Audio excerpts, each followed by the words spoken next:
Lift. I'm Pat Laurie. Hey, do you feel like a little bit fearful of networking? I mean, I have to say right now, I am a failure at networking. I really feel like I am. Hey, listen, even professionals can get really nervous about networking. So, how do you even network in the pandemic? I know it's a little bit of a thing. Well, I don't know. Some people say it's not what you know, it's who you know. I don't really know, but I know a guy who does know. His name is Rob Thomas, and he is the author of Who You Need to Meet. Who do you need to meet? And he's going to join us right now. Da, da, da, da. Hey, Rob. Hi. Welcome to the Lift. Thank you very much. Appreciate it. I'm so glad you're here because I have to tell you, when I think about networking, to me, it can be like snakes on a plane. It really can. Because, I've gotten over public speaking, I've gotten over the fear of that. But when it comes to networking, there's something that just creeps up inside of me and makes me feel like a fraud. Help. You're not alone. You're not alone. Everybody's got the same kind of fear. And so they suit up when they go to an event, or they suit up when they do it online. And it doesn't necessarily have to be that way all the time. Well, you know what? I tell you, it's difficult in the pandemic, I feel, because first of all, how do you network in the pandemic? To me, the only way, or the most of the ways that we've been doing it, is really just online, networking on Zoom. And that feels a little stressful to me, right? Well, yeah. So you've got to be able to do it virtually. So either Zoom or WebEx or Google or Micro, whatever, you've got to be able to have a conversation. And it's kind of like having a conversation when you would do it in person, but you've got to set yourself up, right? You've got to either have a shirt and a tie, and you've got to maybe have a nice background. All the backgrounds now seem to be, library bookcases or something. But my brandologist told me to do that. So, so you've got to do it. And I know a lot of people in my network that are very fearful of just doing it and talking to the camera and having a conversation. Exactly. But it can happen. But it's not so much about the background as it is about how to do it, how to break into it and not feel awkward. And today we're going to talk about all kinds of ways to network, whether you're on LinkedIn, whether you're, networking on Facebook, or you're networking in person, or, in this medium, camera to camera. But what is it about networking that kind of gives people like, pause? More often than not, everyone always feels that networking, and they feel like a fraud when they do it, because they always feel like they've got to sell the other person something. Yep. Now, although you're selling yourself, they still feel icky because they feel like they've got to sell. And most people are not built not only for not selling, but selling themselves. So they're not built for it. So that's what gives them all the heebie-jeebies about being able to do it even in person, and most especially even virtually. They're all freaked out about it. Yeah, they are freaked out. And, it's, you bring up selling, and, I am not a natural seller. I'm a natural born storyteller. So for me, what I've read about a lot lately, and the way that I've been sort of selling, is by serving. So what do you think about that? Absolutely. So you've got that aspect of it, but also in the serving respect, you want to ask your contacts about them first. This isn't about, what typically people will say about, selling, or, showing up and throwing up on their contacts about them. This is about asking the other people about them. That's where it really can change and morph and be different for you and your connections. So how do you even start? For example, LinkedIn. What if I'm like, oh, wow, there's that big company that I'd love to do a video for.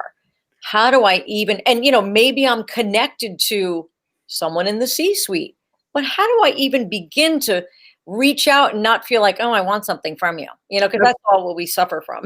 That's fantastic. And and it's kind of ironic. I just made my own little selfie video about this morning.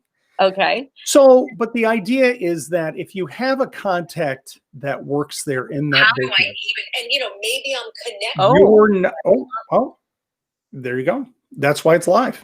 So the idea is that you're not going to immediately sell that contact person about you. You've got to have kind of a conversation, but you need to find out who you need to meet at that company.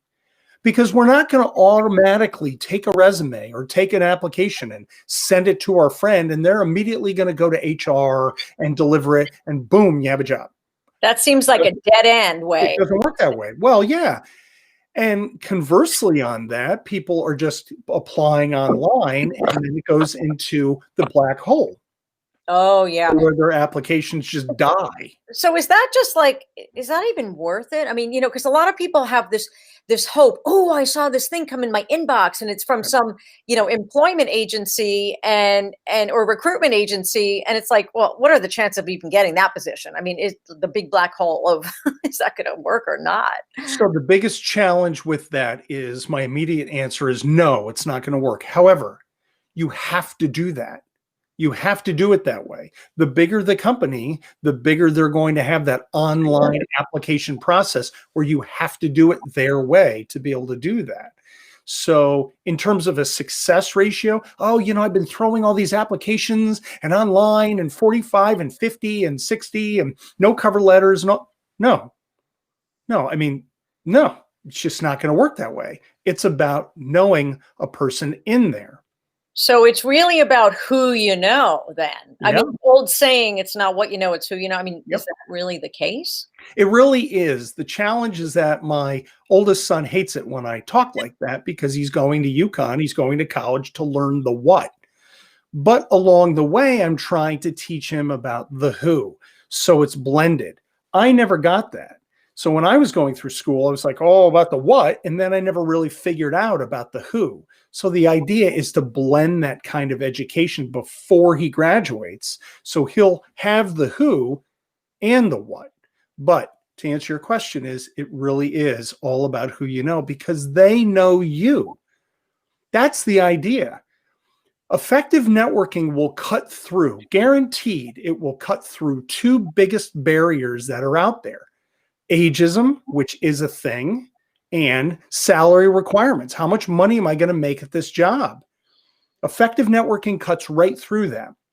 Okay, I like that. So how do you though begin the conversation? That's what I'd like to know because I always feel like, when I start something, it feels a little artificial to me, So how can you show up and send a, direct message to someone without feeling kind of cheesy? Well, so you and I did it early in the pandemic, and we did it previously. We had a meeting, we had a conversation, and what I did was I did appropriate research. Because you've got all those different things out on LinkedIn and other social mediums, I took down some notes. So I researched exactly where you've been, what jobs you've had, where you live, all that kind of stuff. Not to be creepy and stalky. No, it's all about, so when I show up to the meeting, I'm going to ask you, well, wait a minute. So I seem to remember you were on NBC 30. Isn't that right? Mm-hmm. Mm-hmm. Well, so now I've done my research. How many times have we heard the phrase of, wow, you really did your research? That's a good thing. That's something we really want to do.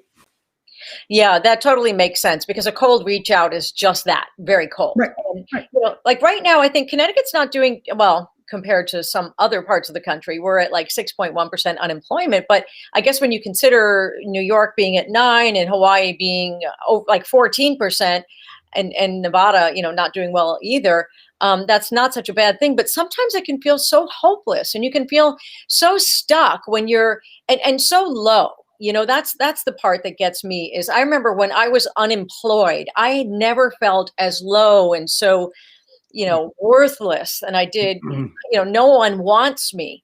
But I guess if you're putting out that vibe of poor me, no one wants me, that's what you're going to get in return too, right? I mean, you kind of have to be like, I put my red high heel shoes on today with my red power jacket and I'm like, I'm going for it. you know? I don't have any of that, but I'm just here. I shave my head. So here's the kicker, though. If we're talking about job searching, most people will only do one thing. They'll only just do all the applications and they'll do them online. Or maybe they'll just only do networking, or maybe they only have coffee chats with their friends, or they'll be online. You have to have a blended approach.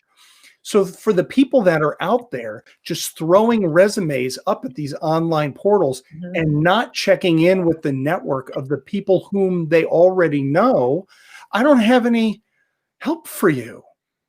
You've got to have a blended approach to do that. So to answer your other question was to do some good research on your contact before you talk to them. And then in terms of this job application process stuff, you've got to have a blended approach. Don't put your eggs all in one basket, right?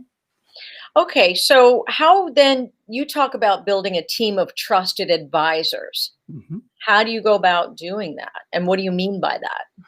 So what happens is I ask people to make a list of their top 10 network. These are the top 10 go-to people in their professional network who they could call, email, text, what have you, and say, you know what? Today's Tuesday. I'd like to get together with you today or tomorrow for a coffee or a breakfast or a lunch or something. The ones that make that top 10 list, they don't qualify why they're getting together with you. They're like, oh, sure, we'll get together, but what are we going to talk about? No, they're the ones that don't say that. They're just saying, sure, Pat, absolutely. I can't make it tomorrow, but can we do it Friday? So it's about vetting your own contacts that you've already got. And there's a certain rating scale that I go through for people if they're not really sure about what to do or how to get to that top 10 list. But a top 10 list are your trusted advisors. Those are the ones you say, hey, I want to have breakfast with you on Friday. And they're the ones who don't say, I don't know. What are we going to talk about? No, they're not the ones that say that. Like, sure, no, I can't do breakfast. Do we do lunch though?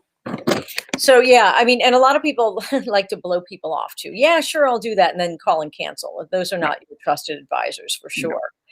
So, okay. So you talk about getting together for breakfast, and something that you do, which is kind of interesting, is this networking in diners, which I love because, I grew up eating in a lot of diners. I even worked in one, Parkway Diner in New Rochelle back in the day. And, tell me a little bit about that and the format of being in a diner. What is that all about? I've been in sales for about 20 years. And the challenge with that is through most sales training throughout the years, they'll say, make sure you get an appointment with the decision maker or your key contact in their office. The problem with that philosophy now on where we are, not only in a pandemic, is that people are too distracted. They're either on their phone over here, they're on the laptop over here, they've got the glass in their office, or you go to a conference room and, the assistant comes in and they're all distracted. So what I found was to get my contact out of the office, get them physically out of the office. Well, I'm not going to be able to go to fancy restaurants all the time with all these contacts. It's going to get really expensive. So I discovered diners where you can get a nice grilled cheese. I mean, who doesn't like pancakes, right? But you also can get bottomless cup of coffee. And you can get a server that's going to take care of you, like your second mom or what have you. It's just kind of a warmy feel to it. And also, isn't it more of like leveling the playing ground a bit too? Yes. Because you're not going into somebody's office. So it's like, equal footing, I suppose, right? Yeah, it's a third party place. It's a third party kind of aspect or an atmosphere for it, right? It is putting you right on the level with those people so that, one's not higher than the other.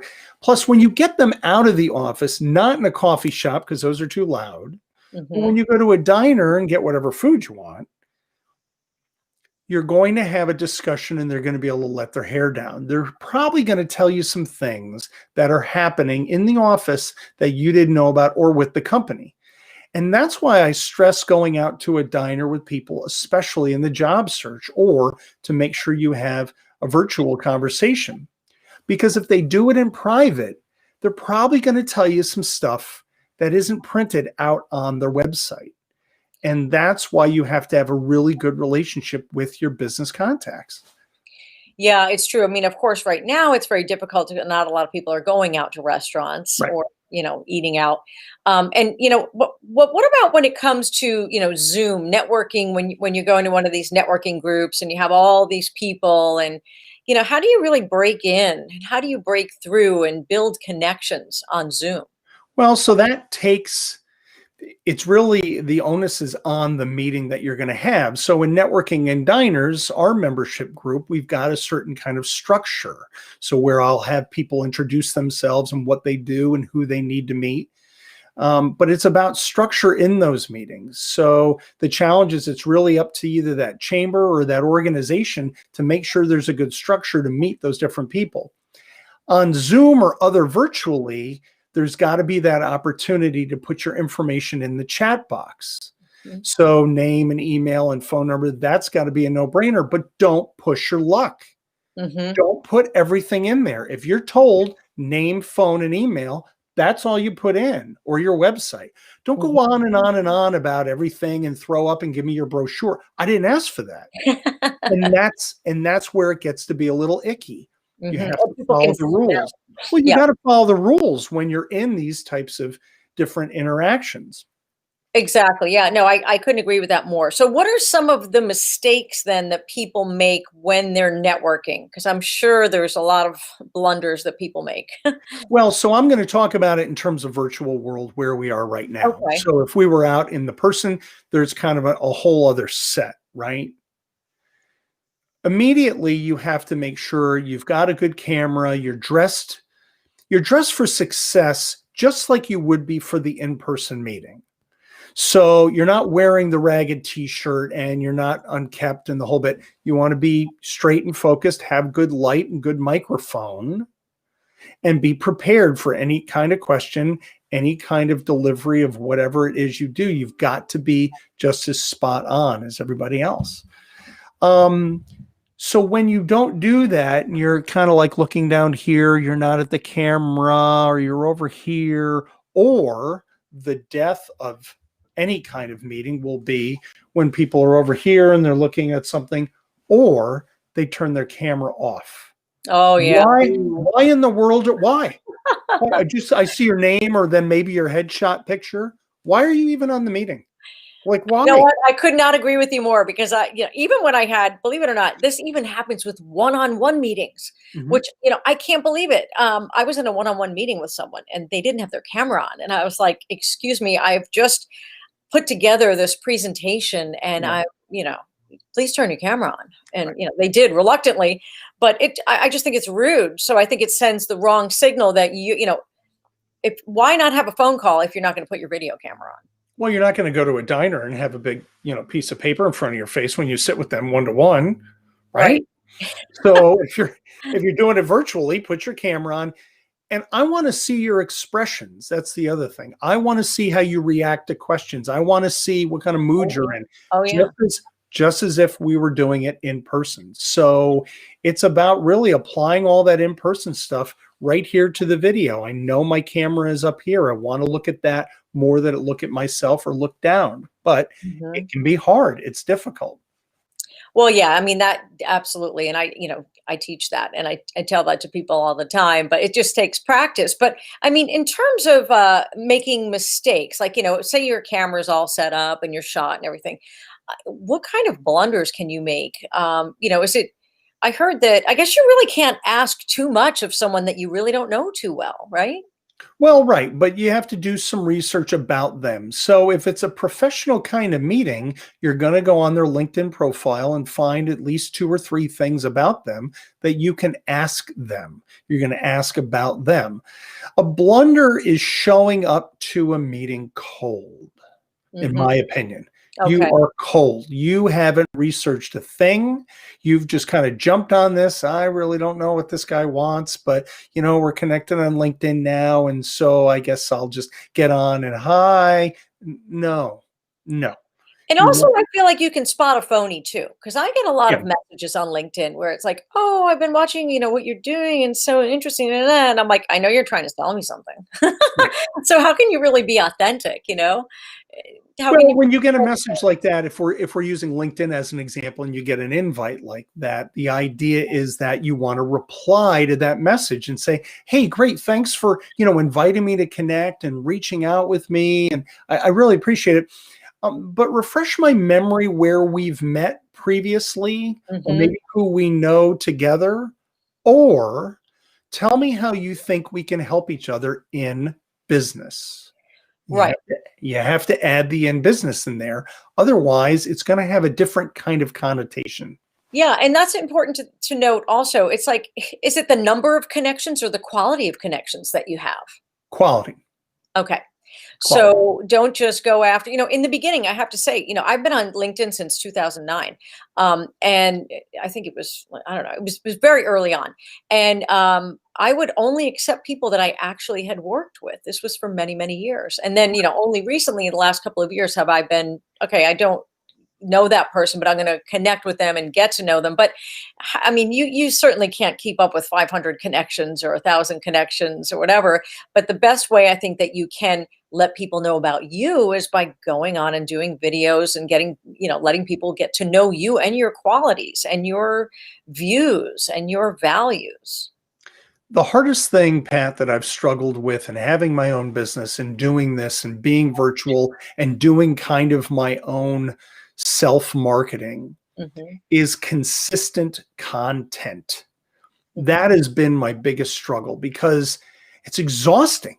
It can just be exhausting to do it on a daily basis. But Oh, if yeah. I break it down to a small kind of component, do a selfie here, do a meet there, do a video here, I've just got it. I mean, this is 5 years I've been trying this. Hmm. And it's taken a while for me to get to that consistency aspect of being able to keep myself out there. And again, let me thank you for having me on today, because this is helping me obviously too in terms of my brand and my business and people that know me. Absolutely. And that's what I like to do is shine light and lift people up because, Right. it can be difficult, and it can be, it can be really downright depressing to be unemployed, especially Right. in this environment. Yep. And I just want to give people, some actionable steps and some real tips and, how they can turn some of their connections, into those profitable relationships. Because I know that there's gold in Facebook and in LinkedIn, and it might not be who you know, but it might be who that person knows Right. too. Right. I call that the plus one factor. That's exactly Okay. right. So, I met with a long, long time ago alumni of my elementary school. She reached out to me because she unfortunately lost her job. We had a great meet, but now she's introduced me to a person who is in her network. And that's what I call the plus one effect. I didn't know that person before. Lisa saw it to introduce me to that other person. So she wanted to be able to do that. I didn't ask her to do that. That came out of just a really great meeting with her to talk about how we could help each other in business. So, yeah, and this is called the lift, and there is good news. Because the good news about effective networking, besides cutting through those other pieces that I firmly believe, is that your contacts may not know A, that you're struggling, or B, where you're at. So the catch up kind of component is really good, but just make sure you follow it through with a visual, some kind of meet. Don't just do the instant text or the message. Have some kind of quick half an hour meet to kind of check in and catch up. And I also talk in my book about there's a way to be able to do that and formulate it so you can have a conversation that flows, that they'll really like. Yeah, I think that's the key. I love that you said catch up because that's a great Right. reason to Mhm. reconnect with people. Hey, you know what? The pandemic's been going on since March. What's going on in your life? How are you doing? Yep. Or, when the holidays come along, that's a great excuse to, hope you have a wonderful holiday. Would love to catch up with you. But, beyond that, I like also what you said before about making it, this is a business relationship. Right. This is why you are connecting. on this platform, sort of spelling it out, because that's why we're all here. LinkedIn, Facebook, people are using Facebook a lot for networking. Absolutely. So, okay. So what do you think ultimately employers are looking for right now? I mean, I know that's a big question, but in people, what do you think? Well, I believe, but I'm not a recruiter, so I'll make that instant disclaimer. They're going to want a well-rounded professional. They're going to want a person or a contact or a business professional who knows just a little bit about everything, but it also is an expert in their task and their craft, but they know a little bit about everything. They know how to jump on a Zoom call or a WebEx. They know how to craft a good email. They know that if they're going to make a connection in LinkedIn, they're going to send a personal note with it before they make that invitation. They're not just going to click that connect button. So these are all kind of real simple stuff that everyone can have to be that well-rounded professional on social media anyway, when they're marketing themselves. They don't just want to see a single one kind of person going for one thing. They want to see well-rounded professionals. Yeah, because I mean, we've all had to wear many, many, many hats. So some of your tips are making me feel like I'm not going to be a failure at networking anymore. No, absolutely not. Tell me a little bit more. Tell me a little bit more about the Rob Thomas method and how you came up with this method. Well, so I was always sent out to go find out if there was any there with a person or an account or a business opportunity. So, I was like the Marine. You would send me out first and figure out what's going on there. In doing that, I compiled kind of a 4-step process of my method to be able to figure out whether or not that contact was going to either bear fruit or even that company was going to bear fruit. But first I had to figure out what that was. So I talk about identifying your really good contacts. Who is it you need to meet? Maximizing those contacts, and how do you do that on a one-to-one basis, in a diner or whatever? Refining those contacts. Maybe that contact really didn't make sense. You've got to be strong to be able to just swipe them out if they don't make sense, or send them to another social media. And then finally, how are you going to follow up? What is your simplistic approach to be able to follow up? More often than not, we always want to complicate a boxed lunch. It's just that simple. We got to complicate it, and I'm nervous and this, and I don't know. And okay, relax. It's not complicated. You just do these simple 4 kind of pieces, but there are nuances in all of them. A majority of my method gets to something that I call the organic switch. Mm-hmm. When we ask really good contacts about them first and tell us some details, and maybe use an acronym that I use with my students or clients called FORM, we're forming that individual to be able to just direct the conversation. So we're not just sitting there saying, oh, it's sunny today, or, oh, it's going to rain. No. How's your coffee? No. And when we go through that and they just stop us and they say, well, no, so, okay, thanks, Pat, but tell me about you. I want to know about you. What have you been doing? Part of the catch-up philosophy. Mm-hmm. That's gold. That is gold, if not platinum. That is meaning that they organically wanted to ask you about you. You did not make them do anything, because, of course, we can't make anybody do anything. But they organically wanted to. That is the jewel of my method, is getting that organic switch from them. Mm-hmm. Yeah. There's bad news, though.